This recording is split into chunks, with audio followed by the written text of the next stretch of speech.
بسم الله الرحمن الرحيم. قال الله تبارك وتعالى في كلامه المجيد: وذا النون إذ ذهب مغاضبا فظن أن لن نقدر عليه فنادى في الظلمات أن لا إله إلا أنت سبحانك إني كنت من الظالمين فاستجبنا له ونجيناه من الغم وكذلك ننجي المؤمنين. صدق اللہ العظیم. حضرات علماء کرام، معزز حاضرین، عزیز ساتھیو، دوستو، اللہ تبارک و تعالیٰ کی عادت ہے کہ اللہ تبارک و تعالیٰ اپنے بندوں کو آزماتے ہیں. ان کے آزمانے کے طریقے مختلف ہیں. کبھی بہت زیادہ وسعت اور گنجائش دے کر آزماتے ہیں، کبھی تنگی اور فاقے میں مبتلا کر کے آزماتے ہیں، کبھی سکون و اطمینان اور عیش و عشرت کے سامان دے کر آزماتے ہیں، کبھی مصیبتوں اور رنج و الم میں مبتلا کر کے آزماتے. اور یہ ساری باتیں قرآن مجید کی مختلف آیتوں میں موجود ہیں.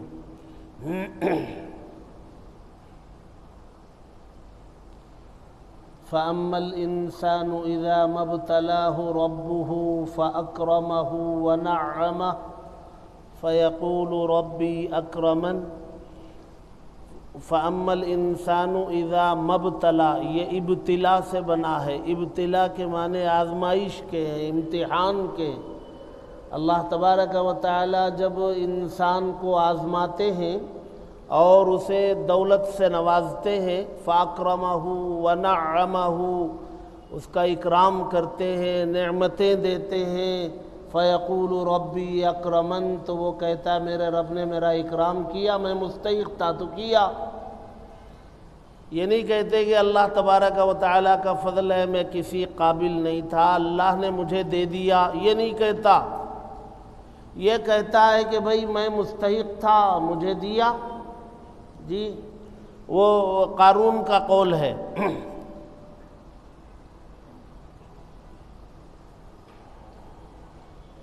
قال انما اوتیتہ علی علم عندی، وہ کہتا تھا کہ یہ جو خزانے مجھے ملے ہیں میرے فن اور ہنر کے بدلے میں.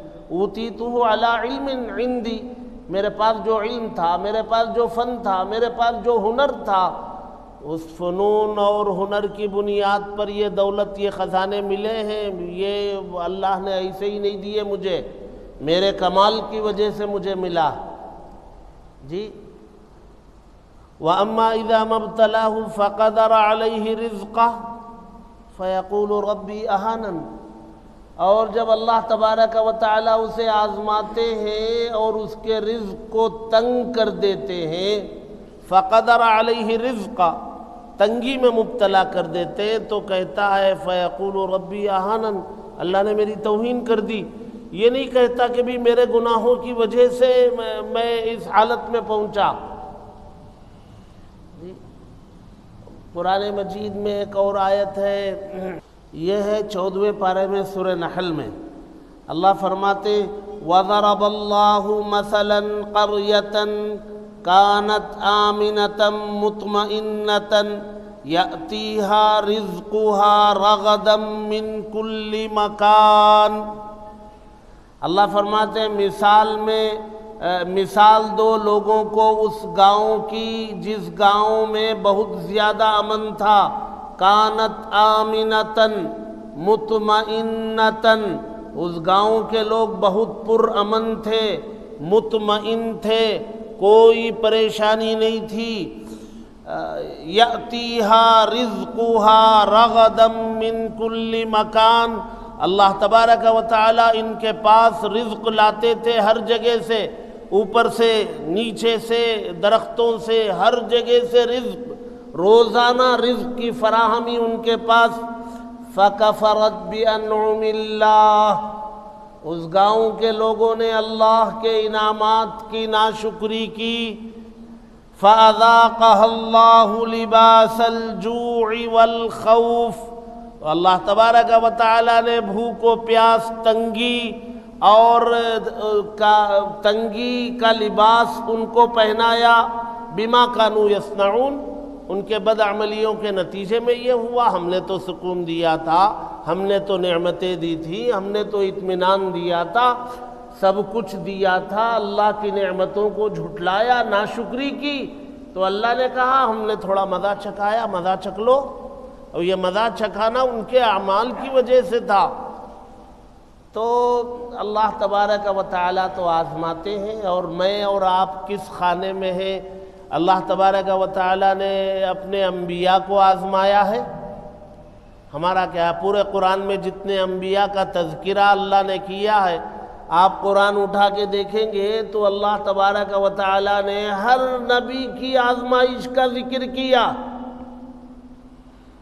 جی یوسف علیہ السلام 9 سال جیل میں رہے، گناہ کچھ نہیں کیا، جی باعزت بری ہوئے۔ کتنے سال کے بعد؟ 9 سال کے بعد باعزت بری ہوئے۔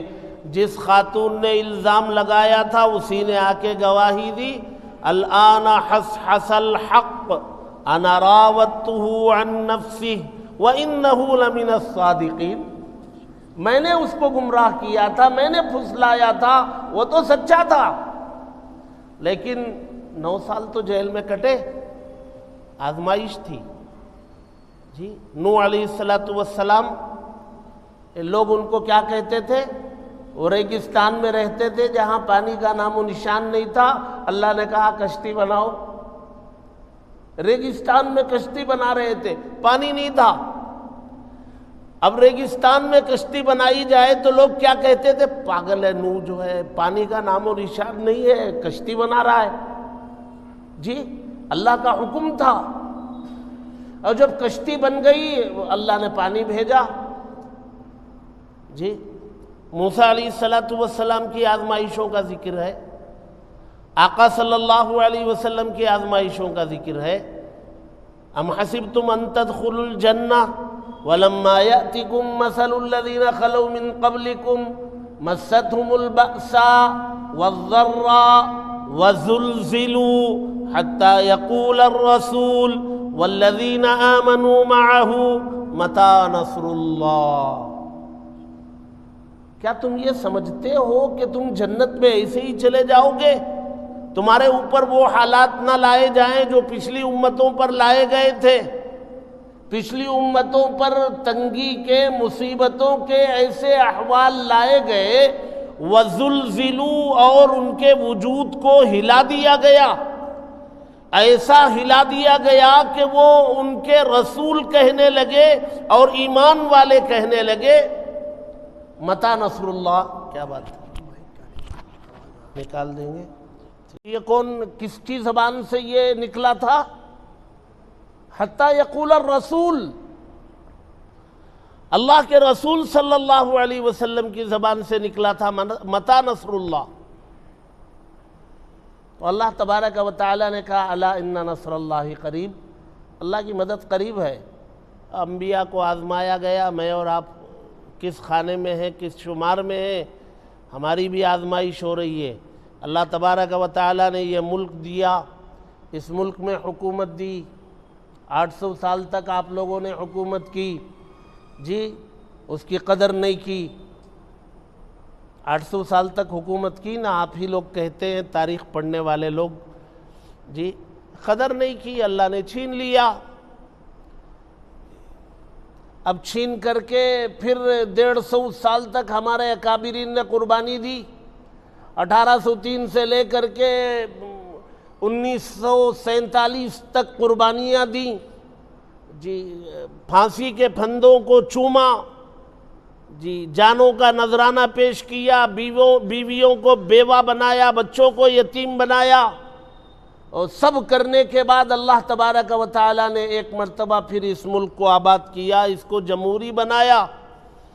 اب اس جمہوری ملک کے ملنے کے بعد اللہ کے بندوں کو، مجھے اور آپ کو اللہ کا شکر ادا کرنا چاہیے تھا، اور اللہ تبارک و تعالیٰ کے فریضے کی ادائیگی کے بعد جو ذمہ داری آخری نبی کے امتی ہونے کی حیثیت سے ہمارے سروں پر ہے، اس ذمہ داری کو ادا کرنا تھا۔ ہم آخری نبی کے امتی ہونے کی حیثیت سے جو ذمہ داری تھی اس کو کیا ادا کرتے، ہمارے اوپر جو فرائض تھے ہم نے اس کو بھی چھوڑ دیا۔ کس منہ سے شکایت کریں گے اللہ سے؟ آج صورتحال یہ ہے کہ لوگ کہتے ہیں کہ سرکاری اعداد و شمار کے حساب سے 15% ہے، اور غیر سرکاری اعداد کے حساب سے 20% ہے، تو ہیں بہت بڑی تعداد میں، لیکن نہ ان کی زبان میں اثر ہے، نہ ان کی تعداد کا کوئی اثر ہے، نہ ان کو کوئی اہمیت دی جا رہی ہے۔ وہ تعداد میں بڑے ہوئے ہیں، کیا ہے، فَأَمَّا الزَّبَدُ فَيَذْهَبُ جُفَاءً، زبد کی طرح ہے، سمندر کے اوپر پھیلے ہوئے جھاگ کی طرح ہے۔ وجہ کیا ہے؟ جی آج کی صورتحال کیا ہے آپ حضرات بہت اچھے سے جانتے ہیں۔ ناطقہ بند کر دیا جا رہا ہے۔ ابھی آپ کی فجر کی اذان ہی پر جو آواز اٹھی ہے اس میں 55 ڈیسیبل کے اندر رکھنے کا حکم دیا گیا، اور کل کو جو ہے کچھ اور کہا جائے گا، آپ کیا کریں گے؟ حجاب سے روکا جا رہا ہے، کل کو کچھ اور کہا جائے گا، آپ کیا کریں گے؟ جی 3 طلاق کو، 1 طلاق کا فیصلہ انہوں نے پارلیمنٹ میں کیا۔ ہمیں بہت تکلف ہو رہا ہے، ہمارے سامنے گن رکھ دی گئی ہے، تو تول کے، مول کے، سوچ کے الفاظ کا انتخاب کرنا، بولنا۔ جی حالات جو ہے وہ بہت اچھے نہیں ہیں۔ آپ کے پاس جو ہے کوئی ہاسپٹل نہیں ہے، حالات خراب ہو جائیں اور بڑی مقدار میں جو ہے زخمی ہو جائیں لوگ، تو ہاسپٹل آپ کے پاس نہیں ہے، اور جن ہاسپٹلوں میں آپ جائیں گے انہوں نے آپ کا علاج کرنے سے منع کر دیا، کیا کریں گے؟ آپ کے مقدمات لڑنے سے لائروں نے انکار کر دیا، بار کونسل میں طے کر دیا کہ ہم ان کا مقدمہ نہیں لڑیں گے، کیا کریں گے؟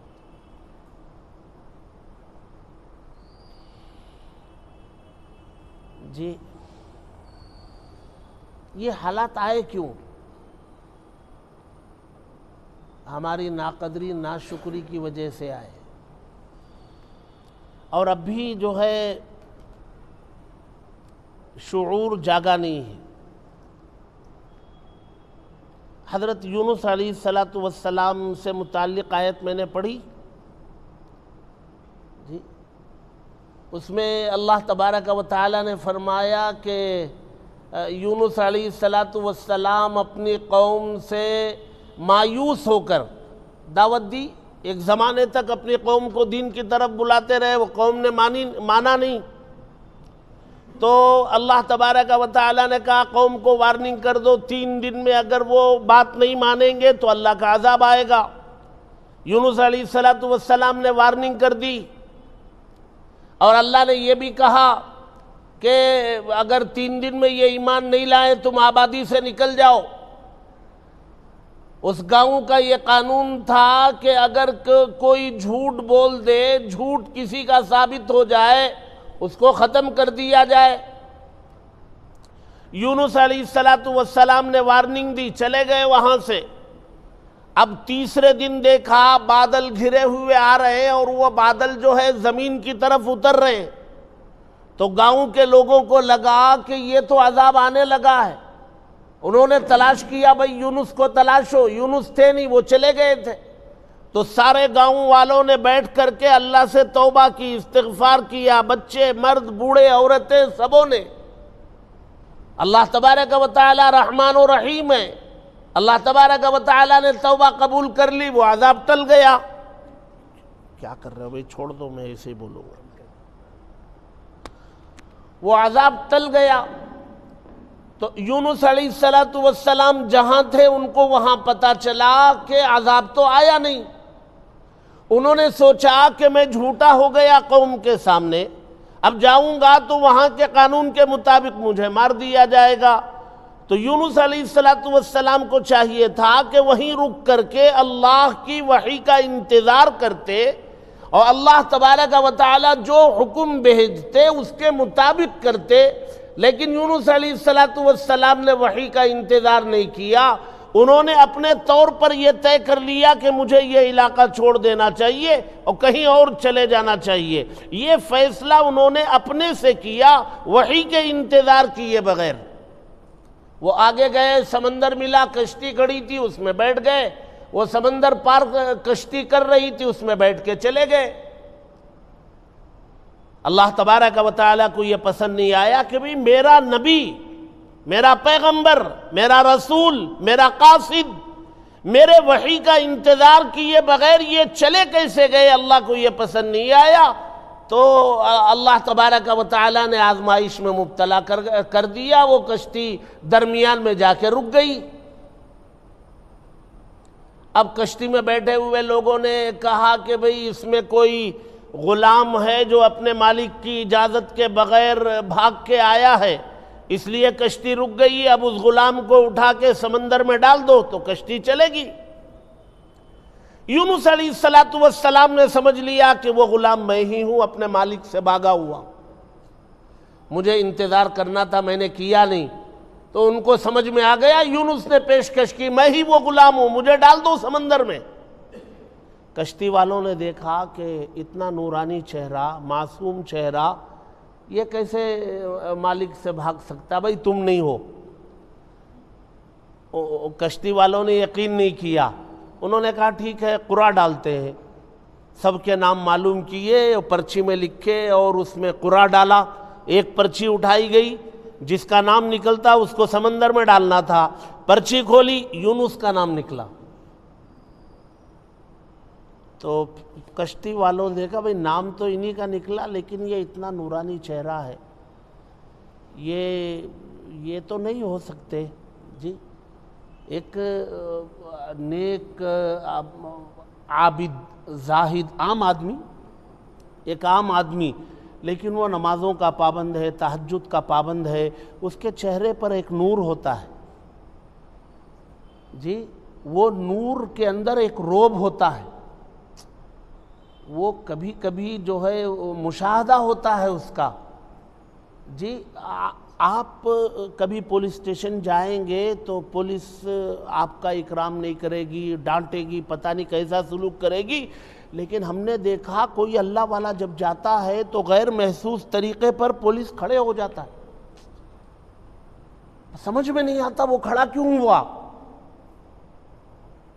حالانکہ وہ آنے والا اجنبی ہے، لیکن اس کے چہرے کے نور نے اس کو مجبور کیا کھڑے ہو جاؤ، ایک روب پڑتا ہے۔ وہ آتا، سر بیٹھ جائیے، سر بیٹھ جائیے، جب تک وہ نہیں بیٹھیں گے وہ نہیں بیٹھا گا۔ تو قرعے میں نام نکلنے کے باوجود کشتی والوں نے کہا بھئی یہ تو نہیں ہو سکتے، پھر قرعہ ڈالو، پھر ڈالا، پھر یونس کا نام نکلا۔ کہا آپ تیسری مرتبہ دیکھ لیتے ہیں، تیسری مرتبہ ڈالا، تب بھی انہی کا نام نکلا۔ تو لوگوں نے اٹھا کے ڈال دیا یونس کو کشتی میں، سمندر میں۔ اللہ کا حکم تھا، ایک بہت بڑی مچھلی آئی اور انہوں نے یونس کو نگل لیا۔ اس کو حکم تھا کہ یہ تیری غذا نہیں ہے، یہ تیرا کھانا نہیں ہے کہ تو اس کو کھانا سمجھ کے کھا لے، اور تیرے پیٹ کا اندرونی نظام جو معدہ ہے اور ہضم کرنے کا جو نظام ہے، وہ نظام اس کو غذا سمجھ کے ہضم نہیں کرے گا۔ تیرا پیٹ ان کے لیے چند دنوں تک میں نے قید خانہ بنایا، یہ قید میں رہیں گے۔ یہ سب کوئی فلسفہ نہیں ہے، کہانی نہیں ہے، یہ قرآن میں بیان کردہ واقعہ ہے۔ وَإِنَّ يُونُسَ لَمِنَ الْمُرْسَلِينَ إِذْ أَبَقَ إِلَى الْفُلْكِ الْمَشْحُونِ فَسَاهَمَ فَكَانَ مِنَ الْمُدْحَضِينَ فَالْتَقَمَهُ الْحُوتُ وَهُوَ مُلِيمٌ۔ یہ سارا واقعہ قرآن نے بیان کیا ہے، اور اگر کسی کو اس واقعے میں شک ہے تو اس کا ایمان خطرے میں۔ قرآن میں بیان کردہ واقعات میں، واقعے میں اگر شک بھی ہے تو اس کا ایمان خطرے میں۔ اب یونس علیہ السلام مچھلی کے پیٹ میں قید کر دیے گئے۔ وہ کون تھے؟ وہ اللہ کے نبی تھے۔ اور ہوا کیا تھا ان سے؟ صرف اتنا تھا کہ وحی کا انتظار کیا نہیں، اپنے سے آگے جانے کا فیصلہ کر لیا، فیصلہ کیا، اس پر عمل بھی کر لیا۔ اللہ کو پسند نہیں آیا کہ بھئی یہ میرے نبی تھے، ان کے پاس وحی جاتی تھی، ہر کام میرے حکم سے ہوتا تھا، آج انہوں نے بغیر میری اجازت کے آگے کیسے بڑھ گئے؟ قید کر دیا ان کو۔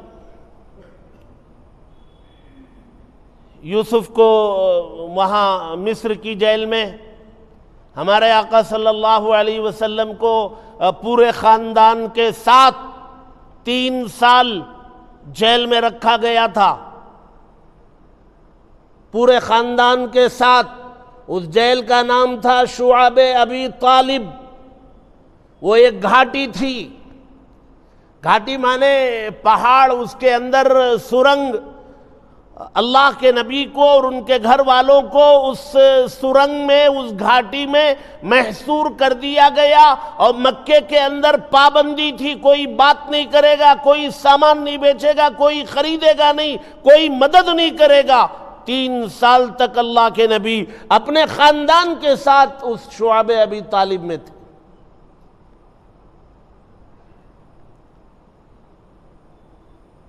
یونس علیہ السلام اب چلے گئے اندر مچھلی کے پیٹ میں۔ ان کو احساس ہو گیا۔ میں یہ بتانا چاہ رہا ہوں کہ حالات ہمارے اوپر ہیں، ان حالات میں ہمیں کرنا کیا چاہیے۔ میں حالات کا تذکرہ نہیں کیا، میں بہت محتاط چل رہا ہوں۔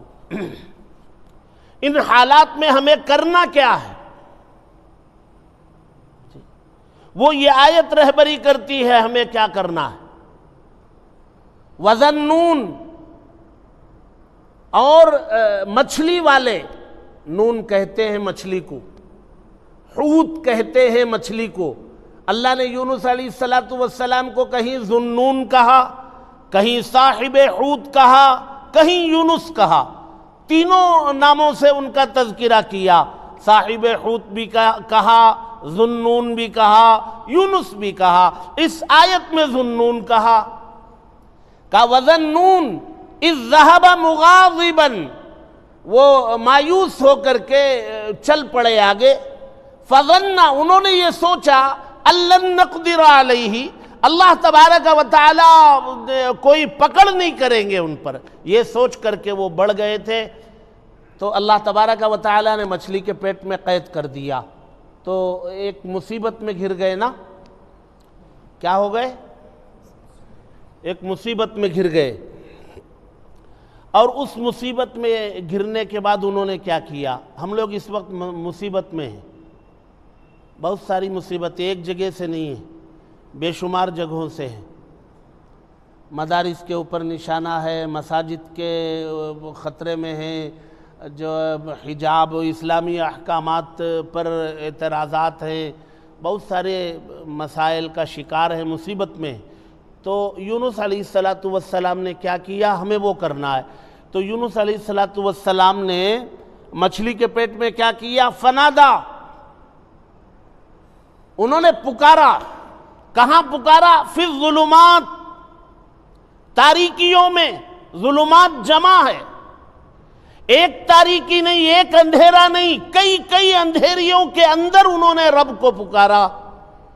ایک تو مچھلی کا پیٹ وہ اندھیرا، ایک سمندر کی گہرائی وہ اندھیرا، ایک رات کی تاریکی وہ اندھیرا، کئی تاریکیوں میں رہ کر کے انہوں نے پکارا اللہ کو۔ کیا پکارا؟ لا الہ الا انت، اے اللہ آپ کے سوا کوئی معبود نہیں، آپ کے سوا کوئی عبادت کے لائق نہیں، ہم آپ ہی کو پکاریں گے، آپ کی عبادت کریں گے، آپ کا سجدہ کریں گے، آپ کے سے مانگیں گے، آپ کو خوش کریں گے، آپ کو راضی کریں گے، آپ ہی ہیں کام بنانے والے، ہم سب آپ کے دربار میں ہیں، لا الہ الا انت، آپ کے سوا کوئی معبود نہیں۔ کیا مطلب؟ عقیدے کی پختگی، پہلے یہ یقین بناؤ کام بنانے اور بگاڑنے والا وہ اللہ ہے۔ پہلے ہمارے لیے حالات اچھے تھے، اچھے رکھنے والے اللہ تھے، آج بگڑے ہیں، بگاڑنے والے اللہ۔ اب دوبارہ آپ کو حالات اچھے ہونا ہے تو کون بنائیں گے؟ اللہ بنائیں گے۔ اب پکارنا کس کو چاہیے؟ اور ہم پکار رہے ہیں الصلاۃ خیر من النوم، نماز نیند سے بہتر ہے، یہ فجر میں آواز لگائی جاتی ہے، اور مسلمان اپنی زبان حال سے کیا کہتے ہیں؟ اے جھوٹ بول رہا ہے، ہمیں تو نیند میں مزہ آ رہا ہے، کروٹ بدل کے سو جاتے ہیں۔ ایک طرف اللہ کے نبی کا مؤذن منادی وہ یہ کہتا ہے بھی نماز نیند سے بہتر ہے، چھوڑو بستر تم، آ جاؤ اللہ کے گھر میں، اللہ دیں گے تمہیں، اور ہم کروٹ بدل کے یہ بتاتے یہ جھوٹ بول رہا ہے، مزہ تو نیند میں آ رہا ہے۔ اللہ فرماتے حی علی الصلاۃ، آؤ نماز کے لیے، حی علی الفلاح، میں نماز کے لیے اس لیے بلا رہا ہوں، کامیابی تمہاری نماز میں ہے۔ ہمیں سمجھ میں نہیں آتا، ہم یہ سمجھتے ہیں کیا مصیبت ہے یار، دن میں 5 مرتبہ مسجد میں جاؤ، وضو کرو، نماز پڑھو، 5 مرتبہ ہم سے ہو نہیں رہا ہے۔ اللہ کے نبی صلی اللہ علیہ وسلم نے جب بھی کوئی مصیبت آئی نماز پڑھنے کا حکم دیا۔ جی سورج گرہن ہو جائے تو اللہ کے نبی نے کیا حکم دیا؟ سورج پر داغ آ جائے، سورج گہن ہو جائے تو کیا حکم دیا اللہ کے نبی نے؟ نماز پڑھنے کا حکم دیا۔ جی بارش رک جائے، قحط پڑ جائے تو اللہ کے نبی نے کیا کہا؟ آپ نے کبھی پڑھی ہے صلاۃ استسقاء؟ جی پڑھی ہے؟ سورج گہن ہو جائے، چاند گہن ہو جائے، بارش رک جائے یا اور کوئی مصیبت نازل ہو جائے، ان سارے مسائل کا حل کس میں ہے؟ نماز میں ہے۔ اور نماز میں حل ہونے کا ذکر جو ہے اذان میں کیا جا رہا ہے، حی علی الفلاح۔ مسلمانوں کامیابی کہاں تلاش رہے ہو؟ بازاروں میں، تجارتوں میں، کھیتوں میں، کالجوں میں، یونیورسٹیز میں، کامیابی تم وہاں تلاش رہے ہو؟ کامیابی تمہاری اللہ کے گھر میں رکھی، آؤ ایک سجدہ کرو، مانگو، اس سے تمہارے مسائل حل ہوں گے۔ لیکن یہ کام کبھی بھی ہم سے نہیں ہوگا، یہ نہیں ہوگا، اور رونا روتے رہیں گے، بھئی حالات کا شکار ہیں، کیا کریں، جسے دیکھو اسے ایسا ہو رہا ہے، ویسا ہو رہا ہے۔ ہم سے آ کے پوچھتے ہیں، بہت فکر مندی سے آ کے بات کرتے ہیں، حضرت کیا حضرت حالت ایسا ہو گئے۔ جی ہم ان سے کہتے ہیں بھئی آپ نے آج فجر کی نماز پڑھی؟ کہاں رہتے ہیں؟ فلاں جگہ۔ مسجد کا نام کیا ہے وہاں کی جو آپ کے گھر کے قریب ہے؟ مسجد کا نام پتہ نہیں۔ اب اس مسجد کا ایک نام ہے عالمگیری مسجد، بھی یہاں ایک پروگرام رکھا گیا، مجھے کئی لوگوں نے پوچھا آپ بیجاپور آ رہے ہیں ملاقات کرنا، کہاں ملیں گے؟ ہم نے کہہ دیا ابھی عالمگیری مسجد میں ملیں گے، اس کا ایک نام ہے۔ ایک دو مرتبہ ہمیں بتایا گیا، ہمیں یاد ہو گیا اس کا نام. ہم پوچھتے ہیں آپ کہاں کے؟ فلاں محلے کے. آپ کے گھر کے قریب جو مسجد ہے اس کا نام کیا ہے؟ پتہ نہیں. وہی سمجھ میں آ گیا اس کا تعلق مسجد سے کتنا ہے. اچھا کسی کو مسجد کا نام بھی اگر معلوم ہے، بتا دیا بلال مسجد، تو ہم پوچھیں گے آپ کے امام صاحب کا نام کیا ہے؟ پتہ نہیں.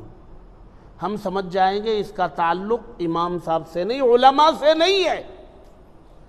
ہمارے سامنے بیکار کا اپنے جو ہے وہ کیا ہے، اپنے درد کو ظاہر کرنے کی ایکٹنگ کر رہا ہے. اگر اس کو واقعی ملت کا درد ہوتا تو اپنے امام سے ذکر کرتا نا. امام کے پاس بیٹھتا روزانہ، حضرت کیا کروں مجھے بتائیے، میں کچھ کرنا چاہتا ہوں، مجھے کچھ بتائیے، کچھ سکھائیے. اگر امام صاحب کا بھی نام بتا دے تو ہم بولیں گے بھئی ذرا دعائے قنوت سنائیے.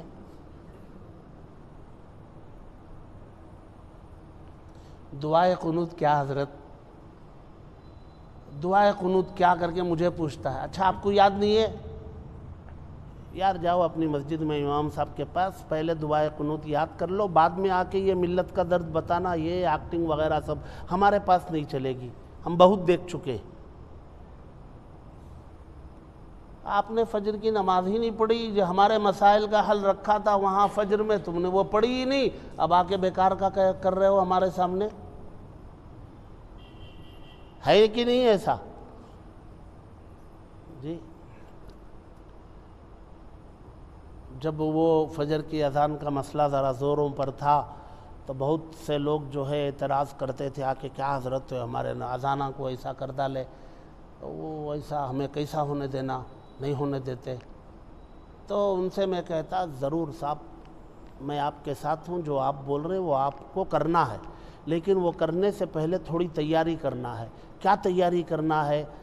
رمضان میں فجر کی نماز میں ہماری مسجد جیسے بھری رہتی ہے، آپ رمضان کے علاوہ فجر کی نماز میں ویسی مسجد بھری ہوئی ہمیں دکھا دیجئے، پھر اس کے بعد آپ کے ساتھ میں مل کے کروں گا. زندگی میں نہیں بھرتی صاحب. رمضان میں جگہ ہمیں نہیں ملتی، ہماری فجر پڑھنے کی ایک جگہ متعین ہے، کوئی بھی نہیں بیٹھتا وہاں. ان سب کو معلوم ہے کہ بھی حضرت آئیں گے یہاں بیٹھیں گے، تو وہ جگہ ہمارے لیے رکھی رہتی ہے. اور رمضان میں نئے نئے لوگ آتے ہیں نا، ان کو پتہ نہیں، وہ رمضان ہی میں آتے ہیں، ان کو جہاں جگہ ملی بیٹھ جاتے ہیں. ہم اپنے وقت پر آتے ہیں، ہمیں جگہ نہیں ملتی. میں اپنی مسجد میں تراویح میں قرآن پڑھاتا ہوں، سناتا ہوں، اب بھی سناتا ہوں الحمدللہ. تو ہمارے پیچھے بہت سارے لوگ پورا قرآن سنتے ہیں. تو جب 26ویں رات آتی ہے اور ہم آدھا پارہ عام کا پڑھا کر کے بولتے ہیں، روزانہ 8:30 پہ جماعت ہے، 27ویں کو 9 بجے ہوتی ہے، ہم زیادہ دیر نہیں کرتے، 9 بجے جماعت ہوتی ہے.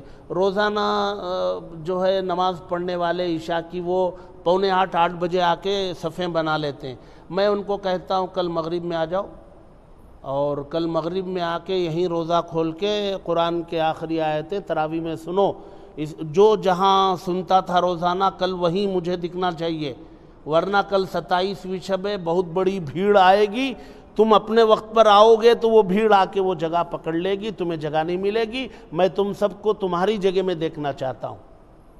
تو الحمدللہ اس دن 27ویں کے دن وہ لوگ پہلے سے آ کے افطار ہی سے بیٹھ جاتے ہیں. ایسا ہوتا ہے. تو اب حضرت کیا تو بھی کرنا نا، ضرور کرنا ہے، آپ کیا بولتی ہیں وہ کریں گے، میں آپ کے ساتھ میں ہوں. میری ایک شرط ہے، وہ یہ ہے کہ رمضان میں فجر کی نماز میں جیسے ہماری مسجد ہوتی ہے ویسے رمضان کے علاوہ آپ ہمیں دکھا دیجئے، پھر آپ کیا بولتے ہیں وہ ہم کریں گے. ویسے وہ کر نہیں پائیں گے، ویسے مسجد ہوگی نہیں، لہذا ان کی بات جہاں ہے وہیں رہے گی. تو یونس علیہ السلام کو مچھلی کے پیٹ میں جیل بنا کر کے مچھلی کو بھیج دیا گیا اندر، کئی اندھیروں میں ہیں. تو انہوں نے کیا کیا؟ فنادا فی الظلمات، اندھیریوں میں انہوں نے کسے پکارا؟ ہمیں کسے پکارنا چاہیے؟ جی اللہ کو پکارنا چاہیے. اور شاید ہم بھلا دیے، ہم یہ سمجھ رہے ہیں بھئی کسی زمانے میں تھی اللہ کے پاس طاقت، وہ کرتے تھے، بدر میں انہوں نے طاقت اتار دی تھی، اور ابراہہ کو ختم کرنے کے موقع پر انہوں نے طاقت اتار دی تھی، زمین پر اللہ نے فرشتوں کو بھیج دیا تھا، کیا نام ہے اس کا، 5,000 فرشتوں کو بدر میں اتارا تھا اللہ نے، قرآن میں ذکر کیا۔ اب ہم یہ سمجھتے ہیں وہ خدا اب کمزور ہو گیا، اب اس کے پاس وہ طاقت نہیں ہے، نعوذ باللہ۔ ایسا ہے؟ وہی خدا، اس کے پاس طاقت ہے کہ نہیں ہے؟ وہ جو چاہے آج بھی کر سکتا ہے کہ نہیں ہے؟ آج بھی کر سکتا ہے۔ اسے پکارنے والوں کی کمی ہے، کوئی اس سے ذکر نہیں کر رہے۔ تو یونس نے کیا پکارا؟ لا الہ الا انت، اللہ آپ کے سوا کوئی کام بنانے والے نہیں، کوئی نہیں بنائیں گے، کسی کے پاس طاقت نہیں ہے، کام بنائیں گے آپ، لا الہ الا انت، آپ کے علاوہ کوئی حالات سدھار نہیں سکتے۔ سبحانک، آپ کی ذات پاک ہے۔ کیا جوڑ ہے؟ لا الہ الا انت سبحانک، آپ کی ذات پاک ہے۔ کیا مطلب؟ آپ کی ذات ہر عیب سے پاک ہے۔ جی، ہر عیب سے پاک ہے کا مطلب کیا؟ کوئی عیب آپ کی ذات پر نہیں ہے۔ کیا مطلب ہے؟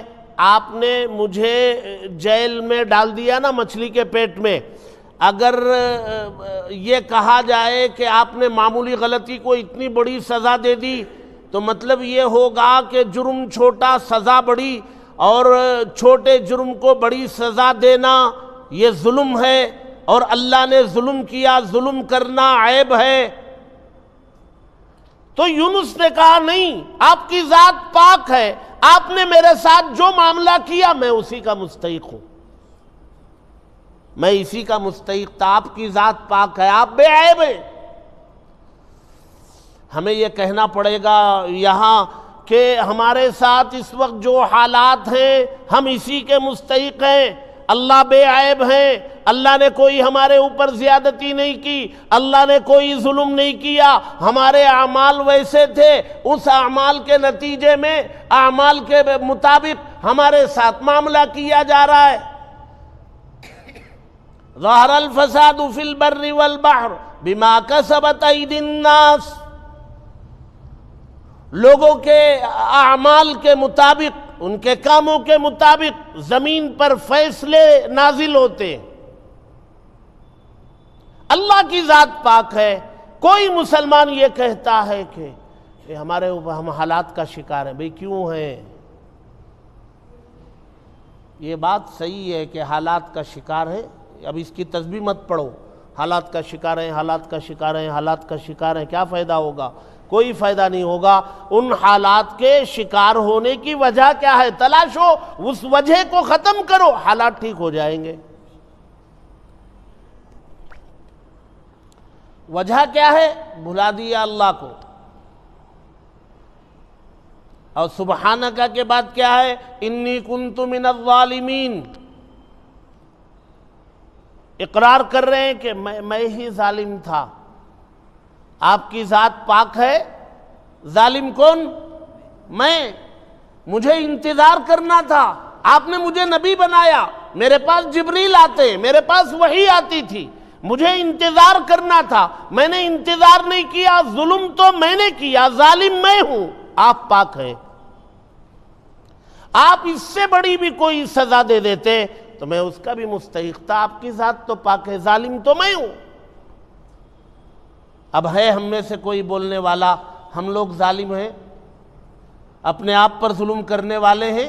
ہمارے پاس شاندار مسجدیں ہیں، ہم مسجدوں کو آباد نہیں کر رہے، اذان کی آواز ہمیں کانوں پہ سنائی دیتی ہے، ہم لبیک کہہ کے مسجد میں جانے والے نہیں ہیں، ہمارے نکاح نبی کے طریقے کے مطابق نہیں ہو رہے، نکاح کے اندر بے شمار رسوم و رواج ہیں، جوڑا جہیز ہے، حرام کاریاں ہیں، مخلوط مجمع ہیں، ڈھول تاشے ہیں، ناچ گانا ہے، یہ سارے اللہ کو، اس کے نبی کو ناراض کرنے والے اعمال ہمارے ہیں۔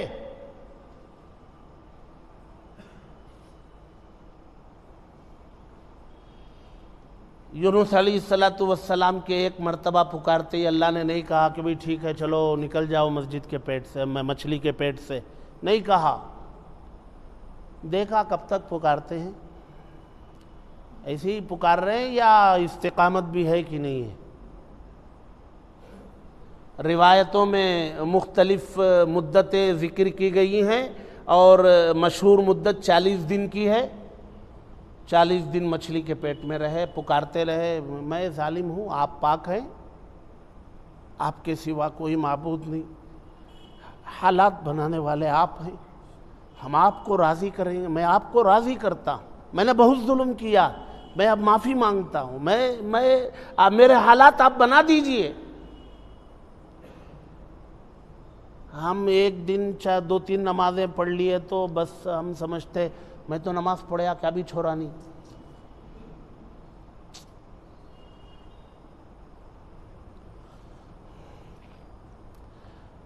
چالیس دن کے بعد اللہ نے جواب بھیجا، آگے کی آیت میں جواب ذکر کیا، فَاسْتَجَبْنَا لَهُ، ہم نے ان کو جواب دیا، وَنَجَّيْنَاهُ مِنَ الْغَمِّ، اور ہم نے ان کو غم سے نجات دی، مچھلی کے پیٹ سے باہر نکالا، مچھلی کو حکم دیا کنارے آ کر کے ان کو باہر نکالو، مچھلی کنارے آئی، وہ باہر نکلے، اور 40 دن سے غذا نہیں تھی، کمزور تھے، تو کنارے اللہ نے ایک درخت اگایا، اس میں پھل تھے، انار تھا، کچھ تھا، وہ پھل کھایا، پانی پیا، طاقت ملی، گاؤں کی طرف رواں دواں ہوئے۔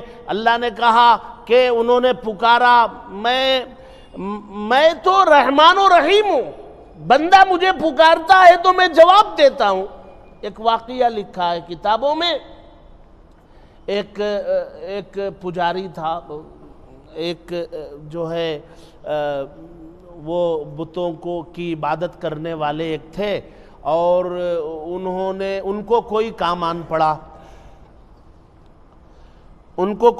آن پڑا، تو انہوں نے یہ طے کیا کہ آج پوری رات میں اپنے معبود کو، اپنے بت کو میں آج پوری رات مناؤں گا، پوری رات عبادت کر کے اس کو مناؤں گا اور اس سے کہوں گا کہ میرا یہ کام کر دے۔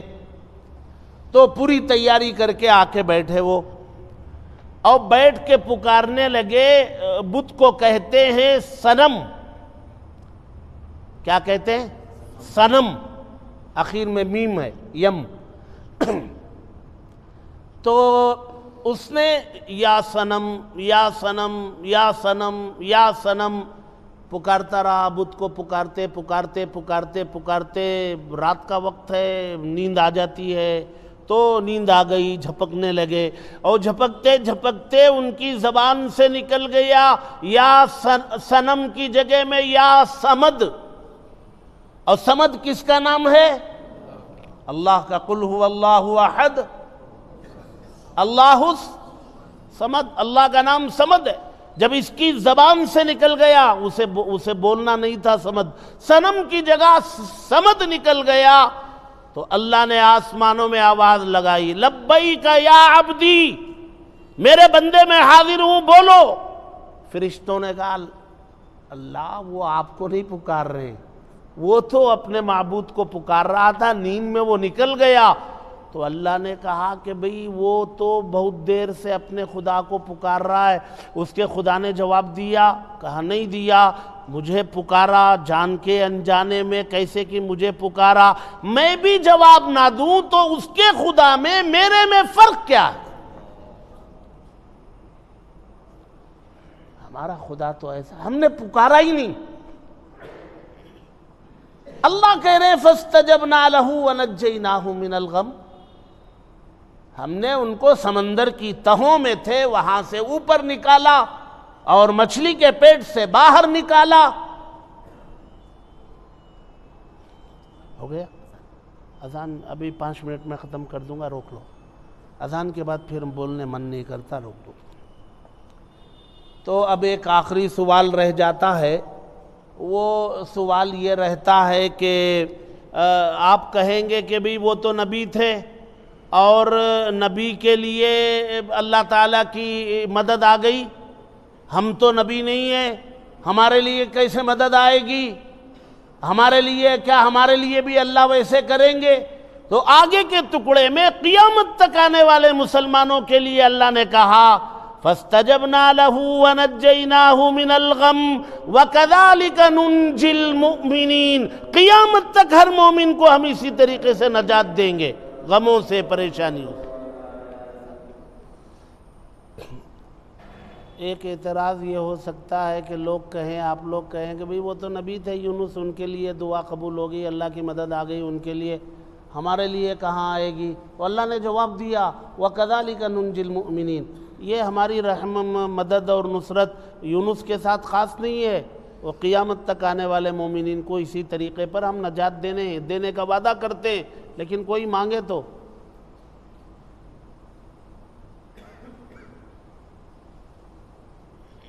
میری پوری گفتگو کا خلاصہ جو ہے آزمائش ہے۔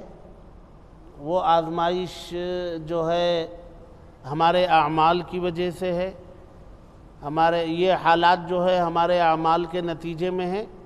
حالات کو درست کرنا ہے تو اعمال کو درست کرنا ہے، اور اعمال کو درست کرنے کے لیے اللہ کو پکارنا ہے، اللہ ہی حالات بنائیں گے، اس کو پکارنا ہے۔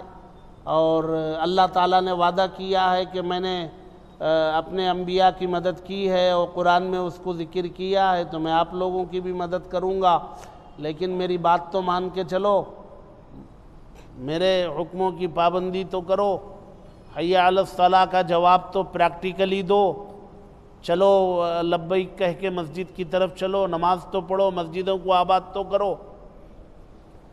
اور شاید اس میں ہم لوگ بہت پیچھے ہیں اور ہم سے ہو نہیں رہا ہے، اللہ کے احکامات پوری طریقے سے توڑے جا رہے ہیں بہت ساری جگہوں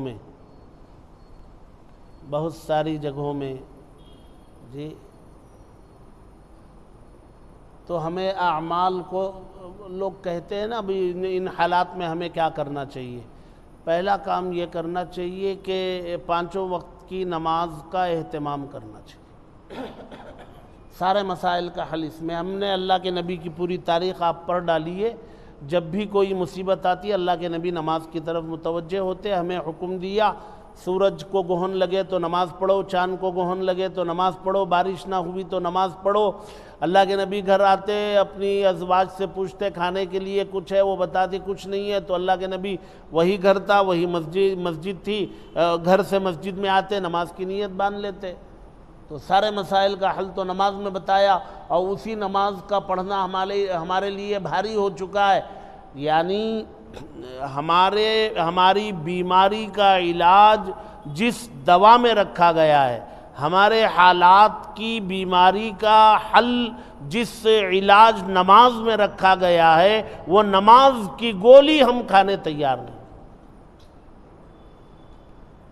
ہمارے گھروں میں خواتین پڑھتی ہیں نماز،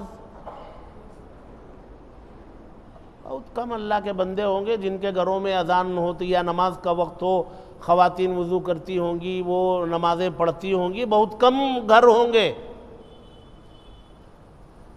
باقی جیسے ہمارے لیے نماز فرض ہے ویسے ان کے لیے بھی فرض ہے۔ اچھا، سال میں 2 مرتبہ اللہ کے کلام کو شروع سے آخر تک پڑھ کے اس کو مکمل کرنا، 2 دور کرنا، یہ قرآن کا حق ہے۔ کیا ہم سب لوگ قرآن کا وہ حق ادا کرتے ہیں؟ رمضان میں کبھی قرآن کھول لیتے ہیں اور پھر رمضان ختم تو قرآن ختم۔ اچھا چلو، مسجد میں آنے والے آپ حضرات پڑھ لیتے ہوں گے، گھروں میں قرآن کھلتا ہے؟ آپ مرد چاہے گھر کی خواتین روزانہ قرآن کھول کے پو پارا آدھا پارا پڑھنے کا ماحول ہے؟ نہیں ہے۔ اچھا، روزانہ ٹی وی کھلتی ہے، ٹی وی روزانہ کھلتی ہے گھر میں، چینل چلتے ہیں، اس میں سیریل چلتے ہیں، ناچ گانا ہوتا ہے۔ ناچ گانا تو گھر میں روزانہ ہو رہا ہے، اللہ کا کلام کھلتا ہی نہیں، تو اللہ کی رحمت کہاں سے نازل ہوگی؟ تو بھائی ہمارے اعمال جیسے ہیں ویسے ہی جو ہے اللہ تعالیٰ کی جانب سے حالات آئے ہیں. اس کو بدلنے کے لیے اعمال کو درست کرنا پڑے گا. اور اللہ کی ذات جو ہے قادر مطلق ہے، آن کی آن میں حالات بدل سکتے ہیں. آپ کا مخالف موافق بن کے کھڑے ہوگا. وہ جو ہے تاتاریوں کی تاریخ میں ان کا ظلم بہت زیادہ ہے. اہل ایمان پر تاتاریوں کا ظلم ہے. جب اللہ نے حالات بدلنا چاہا تو تاتاریوں کے اندر ہی سے ایمان قبول کرنے کی توفیق دی. ان لوگوں نے ایمان قبول کیا، پھر انہوں نے ہی اسلام کی حفاظت کی. ختم کر دیں؟ ہاں جی، ہاں ٹھیک ہے. تو کل سے نماز، بلکہ اب عشاء کی نماز سے نماز کی پابندی کرنے کا وعدہ آپ سب کرتے ہیں؟ اللہ کے گھر میں اللہ سے کر رہے ہیں، ہم سے نہیں. اللہ ہم سب کو کہنے سننے سے زیادہ عمل کی توفیق نصیب کرے. آمین. وآخر دعوانا الحمد.